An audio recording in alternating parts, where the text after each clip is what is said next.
conocéis porque ha venido casi todos los años.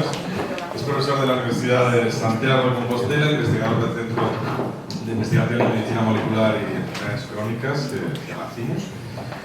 Yo creo que tiene una experiencia vasta en investigación en Estados Unidos y en España y la suerte que tenemos de tenerlo siempre aquí y de ser un gran colaborador.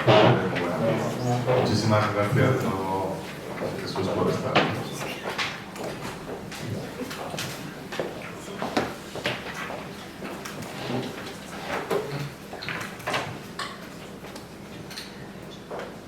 Bueno, muy buenas tardes. Un placer estar aquí un año más y un año más voy a hacer un breve resumen de cuál es la situación en lo que se refiere a la búsqueda de un tratamiento para las enfermedades priónicas. Voy a hablaros de dos cosas nada más, de ASOs y de vacunas. De los ASOs ya hablé el año pasado. ASOs quiere decir oligonucleótidos antisentido. Es un palabra un poco raro, pero vamos a llamarlos de momento ASOs. Y como siempre, voy a empezar yendo a lo más elemental, a lo más sencillo. Para algunos será ya repetitivo, pero prefiero ser repetitivo y aburrido que no se me entienda. Entonces, bueno, vamos al cerebro, que es donde ocurre la enfermedad.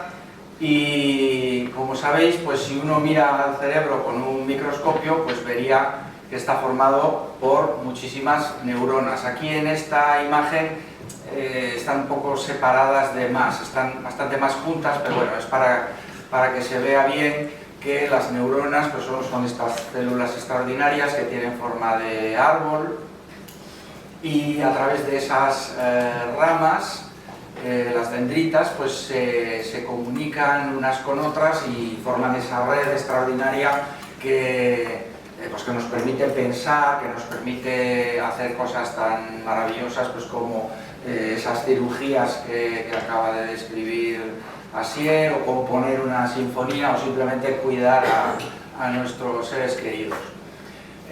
Por cierto, que el hecho de que el cerebro está formado por neuronas pues fue el descubrimiento de Santiago Ramón y Cajal, el científico español más importante de todos los tiempos, y este pues fue un descubrimiento extraordinario. No podríamos estar aquí hablando de entender las enfermedades priónicas si no fuera pues por lo que hizo Cajal hace más de un siglo. Bien, en las neuronas tenemos ese cuerpo central y ahí está el núcleo. Todas las células tienen núcleo, que es algo así como el centro de control de la célula, y es donde se controla todo.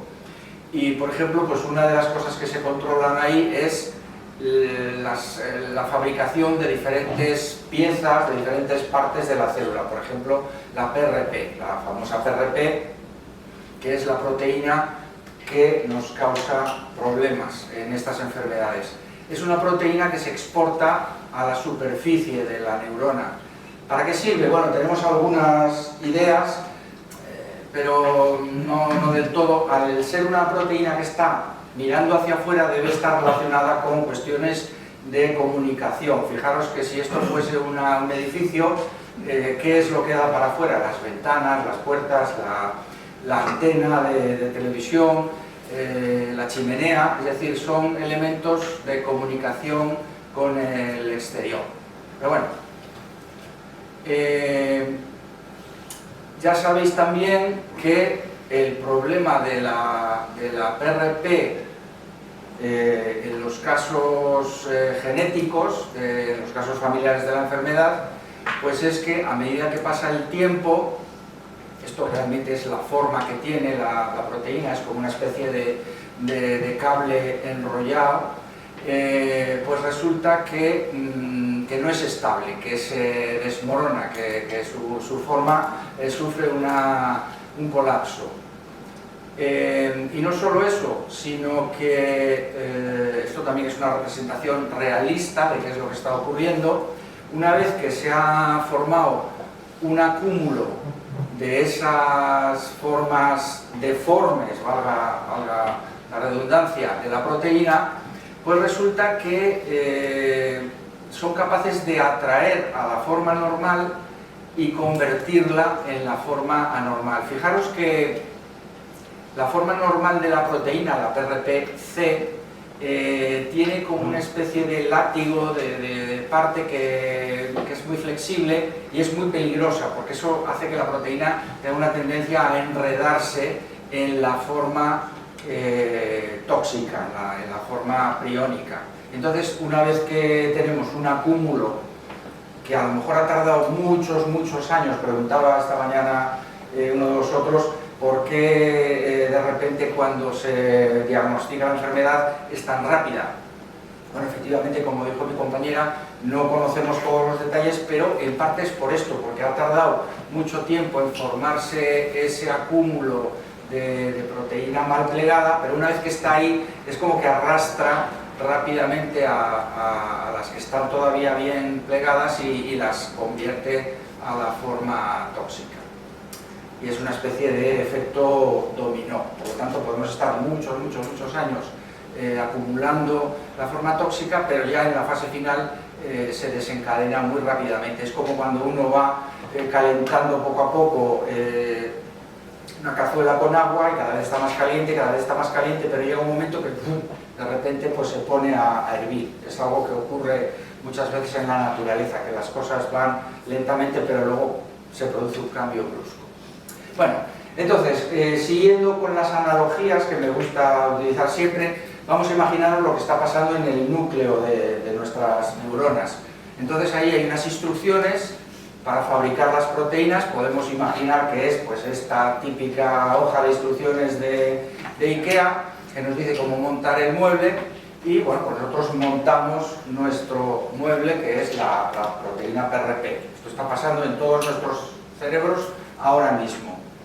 ¿Qué pasa? Imaginemos que en Suecia, pues los que han imprimido las instrucciones les han cometido un error y nos han puesto en la caja unas instrucciones erróneas. Entonces nosotros a lo mejor construimos mal el mueble y nos encontramos con un mueble que es inestable. De momento está ahí bien, pero está de mírame y no me toques, y en un momento determinado pues se va a colapsar, se nos va a caer. Si tuviéramos más armarios ahí al lado, pues probablemente haría un estropicio, caería sobre otro, ese otro sobre otro, y ese es el efecto dominó. Entonces, ¿qué podemos hacer? Pues imaginaros que en Suecia se dan cuenta de, uy, esto es un desastre, vamos a tachar las instrucciones para que no se puedan, para que la gente lo vea y diga, no, esto está mal, esto no puedo seguir estas instrucciones, por lo tanto no hago el mueble. Bueno, pues esto es un ASO, esto es cómo funciona un ASO. Y podemos hacer además varios ASOs que rompan la instrucción en diferentes sitios. Claro, alguien preguntará, bueno, pero si no tenemos la proteína, ¿eso será negativo? Pues no, quizá porque no tenemos ese armario, pero tenemos otro, pues podemos salir del paso, y lo que vamos a evitar es precisamente alimentar ese efecto dominó y esa toxicidad. Bueno, todo esto que acabo de decir en forma de analogía, pues visto ya desde una perspectiva más bioquímica, más seria, pues fijaros, ahí está la neurona, ahí a vuestra izquierda pues estaría un poco el esquema de ese interior del cuerpo celular, y tenemos ahí el núcleo, ahí está el ADN, bueno, acordaros de que en inglés siempre lo ponen al revés, está el ADN donde están todas las instrucciones. Ahí tenemos que se produce una especie de pantallazo para ver las instrucciones específicas de la PRP, porque ahí están todas las instrucciones para fabricar los ojos, para hacer la hemoglobina. Bueno, pues hay un pantallazo que se llama ARN, y eso es lo que produce el mensaje para que se genere la proteína, y no solo eso, sino para que luego se exporte hacia la superficie de la neurona. ¿Qué pasa? Que si le metemos el ASO, fijaros que el ASO es una especie de ARN cortito, de ahí viene que se llame ASO, o viene de oligonucleótido, que en griego oligos significa pocos, porque tiene solo unas pocas letras de mensaje, pues ese ASO se une, atrapa las instrucciones y hace que se degrade. Por lo tanto, pues el resultado final es que no se produzca la proteína. Y esto también os lo conté el año pasado, pues unos investigadores que son particularmente importantes, Sonia Badab y Eric Minikel y otros, pero en particular quiero mencionar a Sonia porque, como ya sabéis, es una magnífica investigadora, pero además es portadora de una mutación en su PRP. Y bueno, pues es toda una inspiración para todos nosotros, y ellos descubrieron, bueno, ellos con más colegas, que podían utilizar ASOs para enlentecer de manera muy importante, muy dramática la enfermedad. Entonces utilizaron el mismo sistema que ha descrito Joaquín. Cogen unos ratones, les pinchan los priones, es un modelo que, en fin, que es muy agresivo y que no es muy natural, pero bueno, es fácil de usar, y podéis fijaros en que marrón, pues esos animales en 150 días enfermaron. En cambio, cuando les pusieron el ASO azul, el ASO número 1, esos ratones no enfermaron aproximadamente en 250 días. Es decir, no se han curado, han enfermado, pero hemos enlentecido muchísimo la enfermedad. Como decía Raquel esta mañana, es muy probable que las enfermedades priónicas no se curen de golpe. No va a haber un momento eureka en el que digamos, ah, ya está. Va a ser un poco como el cáncer, que, en fin, el cáncer en algunos casos se cura, en otros se trata. Al principio tendremos medicamentos que tendrán un efecto parcial, que cada vez serán mejores, y bueno, pues va a ser un proceso largo. Fijaros que, en cambio, otro ASO que probaron no hizo nada, es decir, que hay que optimizar, y hay veces que un ASO determinado pues puede funcionar muy bien y otro no. Bien, inmediatamente este laboratorio farmacéutico, Ionis, empezó a colaborar con estos investigadores y hace ya prácticamente más de un año pues comunicó a la comunidad científica y de pacientes que estaban ya pensando en iniciar un ensayo clínico a finales del 2022. Bueno, estamos a finales del 2022 y el ensayo clínico no ha empezado todavía. Los ensayos clínicos son muy complejos, requieren una logística realmente complicada, se trata de probar cosas con personas, entonces tenemos que tener todas las garantías, al ser una enfermedad rara pues es complicado tener suficientes pacientes para probar, en fin, sigue en marcha, pero va con un cierto retraso que a fin de cuentas pues es esperable. Hay un problema con los ASOs y es que son muy grandes. Fijaros, esto es a tamaño más o menos, a escala más o menos natural. Ahí tenéis el tamaño del ibuprofeno, que llega perfectamente, te lo tomas y llega perfectamente al cerebro, etcétera, etcétera. Fijaros en comparación que el ASO es enorme. Además tenemos el problema de la barrera hematoencefálica, que ya bueno, pues varios de mis colegas han referido a ella. Está protegiendo nuestro cerebro, porque es un órgano muy importante. Si me permitís una pequeña nota de humor, decía Woody Allen que el cerebro era su segundo órgano favorito, y entonces bueno, pues está muy protegido, y eso implica que nos cuesta meter cosas. Entonces los ASOs hay que administrarlos pues a través de esa especie de inyección epidural, metiéndolos directamente en el espacio interior de la médula espinal. Es bastante incómodo, pero bueno, es una práctica médica segura. Y entonces cuando uno los mete por ahí, pues llegan al cerebro. Esto es un corte, una imagen de un corte de cerebro humano, y ahí podéis ver que tiene unas cavidades, las mismas cavidades a las que se refería Joaquín hablando de los ratones. Y entonces, para que llegue ahí, bueno, pues lo pinchamos en la médula espinal y aparece por ahí, que sería como si dijéramos la boca de ese pozo. Y el problema que tenemos ahí es que una vez que está ahí se tiene que distribuir por todo el cerebro, porque no pueden quedar priones en ningún sitio del cerebro, porque en el momento en que haya pues se van a reproducir.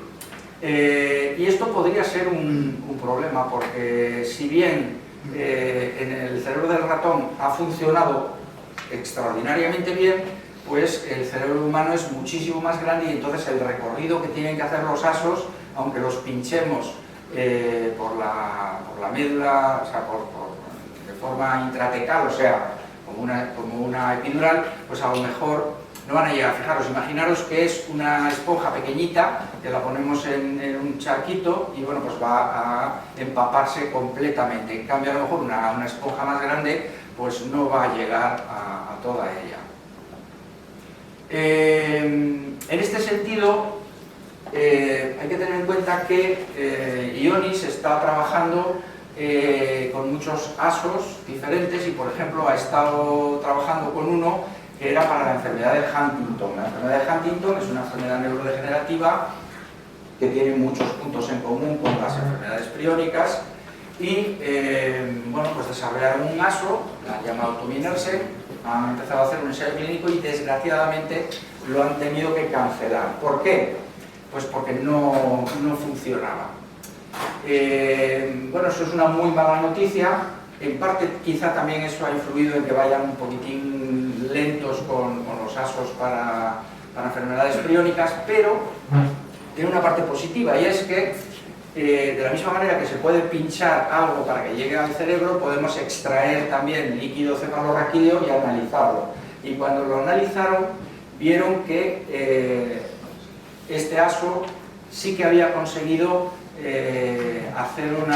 provocar una disminución de la cantidad de proteína que se quería bloquear. En ese caso era una proteína diferente, una proteína que se llama HTT, que es la proteína equivalente a la PRP en esa enfermedad. Entonces, bueno, sabemos que esta cuestión de la esponja, pues parece que sí que llega bastante al interior del cerebro el aso, y además no ha sido tóxico. ¿Por qué no ha funcionado entonces? Pues no lo sabemos. No lo sabemos nosotros y no lo saben ellos. Habrá que investigar. Es posible que haya llegado a una buena parte del cerebro, pero no a todo. En fin, hay que seguir trabajando. Y bueno, pues ahí estamos. Como decía Raquel, en breve seguramente oiréis que se inicia el ensayo clínico. Voy a hacer ahora un cambio y me voy a referir a la enfermedad de Alzheimer. He hablado de Huntington y ahora voy a hablar un poco de Alzheimer. Ya habló mucho esta mañana mi colega Juan. Entonces, es una enfermedad que probablemente tenga mucho en común en cuanto a cómo se produce con las enfermedades priónicas. Si os fijáis en esto, son una serie de imágenes del cerebro afectado o bien por la enfermedad de Alzheimer, el de arriba, el siguiente, de Parkinson o la ELA. Y en todos estos casos se produce una acumulación de agregados, de fibras, de alguna proteína que va poco a poco. Fijaros, por ejemplo, en la proteína Tau del Alzheimer, que empieza en un sitio concreto y va aumentando hasta que llega a todo el cerebro. ¿Por qué muestro esto? Pues porque, como venimos diciendo desde hace mucho tiempo, los investigadores, los mecanismos de estas enfermedades muy probablemente sean muy similares. Y entonces resulta que en la enfermedad de Alzheimer, pues también, que serían las neuronas, también se producen esos acúmulos de proteína mal plegada. Y como la enfermedad de Alzheimer es una enfermedad que afecta a muchos millones de personas, pues hay muchos recursos, lo cual está bien, no lo digo, lo digo con sana envidia. Hay muchos recursos y de forma indirecta lo que aprendemos sobre la enfermedad de Alzheimer, pues también lo podemos aplicar a la nuestra y viceversa. Entonces, bueno, pues desde hace mucho tiempo se intentan utilizar anticuerpos para tratar la enfermedad de Alzheimer. ¿Qué pasa? Bueno, pues tú suministras los anticuerpos llegan al cerebro, bloquean esas masas de proteína mal plegada tóxica y luego pues, los propios sistemas de nuestro cerebro, pues eso lo barren, lo eliminan. Bueno, ¿cuál es el problema? Que se han hecho muchos intentos y ningún anticuerpo funcionaba. Se han hecho ensayos clínicos y no funcionaban, hasta tal punto que se llegó incluso a dudar, ¿no? A ver si es que todo esto de los acúmulos de proteínas no tiene ningún efecto, esto es una cosa que pasa, pero bueno, no está directamente implicado en la enfermedad. Es un fenómeno que está ahí, pero no es lo más importante.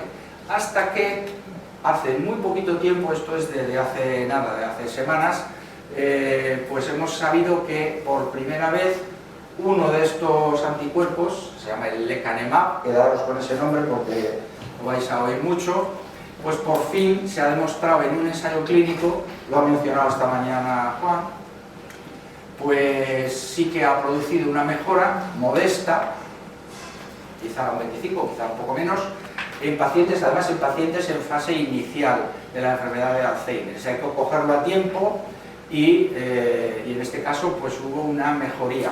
Claro, alguien puede decir, bueno, es muy poco. Bueno, muy poco si en vez de desarrollar una fase avanzada de la enfermedad a los 65 años, pues la desarrollas a los 70, pues oye, pues yo creo que es muy alentador y ya mejoraremos. Eso quizás se ha producido pues porque este anticuerpo pues está extra y entonces pues le podemos hacer producir una que tenga una mutación. ¿Qué pasa? Pues que en una persona, en un ser humano, pues la enfermedad se puede producir al cabo de 60 años, o de 70, o de 55. Y los ratones pues solamente viven 2 años, entonces no da tiempo.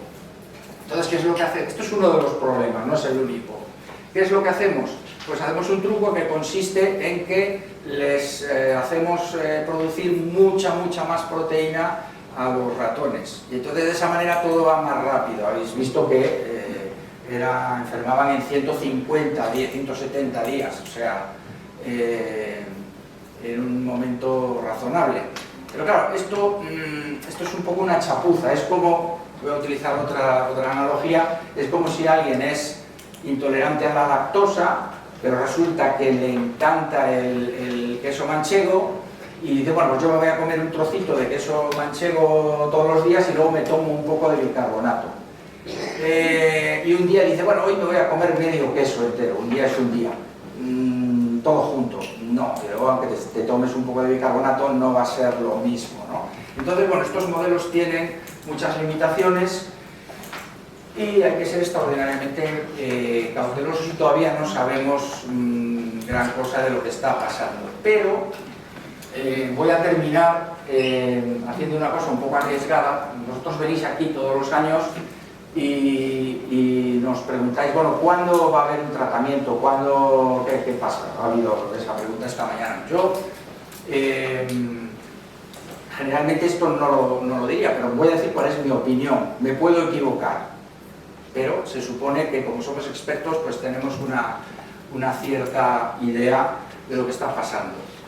Bueno, esto sería el año 2022, he puesto 5 años y yo creo que los ASOS, he puesto el fase 1, realmente no es que vaya a haber un ensayo en fase 1, yo creo que a lo largo del año 2023, como muy tarde, principios del 24, yo creo que se estará ya probando los ASOS para ver si son seguros, creo. Insisto, puedo equivocarme, pueden pasar muchas cosas. Y yo creo que si son seguros, como todos esperamos, quizá en el año 24, 25, 26, como muy tarde, ya se esté haciendo un ensayo clínico para ver si son eficaces. ¿Serán eficaces? Yo eso no lo sé, no puedo aventurarme, pero por lo menos sabremos si ese producto, si esa sustancia, que sabemos que es la mejor, la que ha funcionado mejor en ratones, pues ya podremos empezar a saber si funciona o no funciona. Estamos muy cerquita. Y yo creo que las vacunas van un poco más lentas, pero no me extrañaría que probablemente Holger empiece a probarlas pues quizá hacia el año 2026. 2016, irá un poco antes, y veremos pues, qué es lo que encontramos nosotros.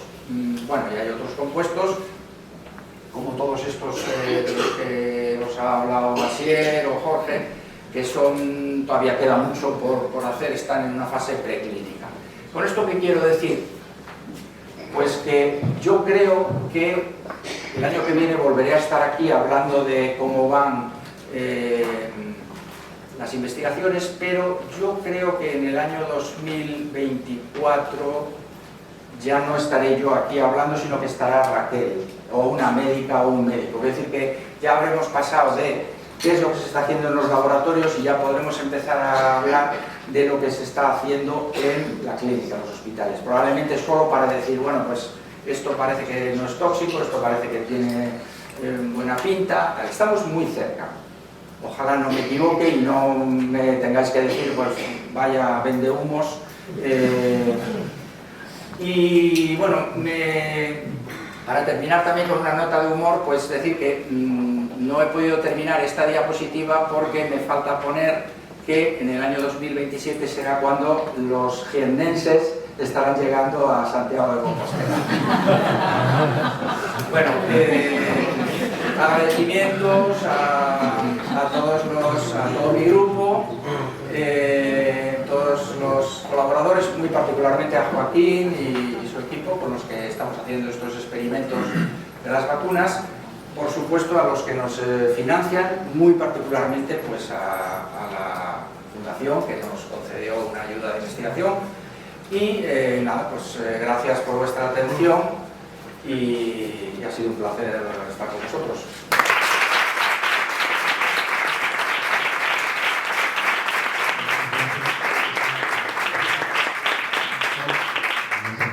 Por esta charla tan interesante como todos los años. ¿Alguna pregunta? Nadie me ha avisado que nos hemos saltado descanso. Lo hemos intentado, pero te han lanzado ahí. Bueno, eso ya está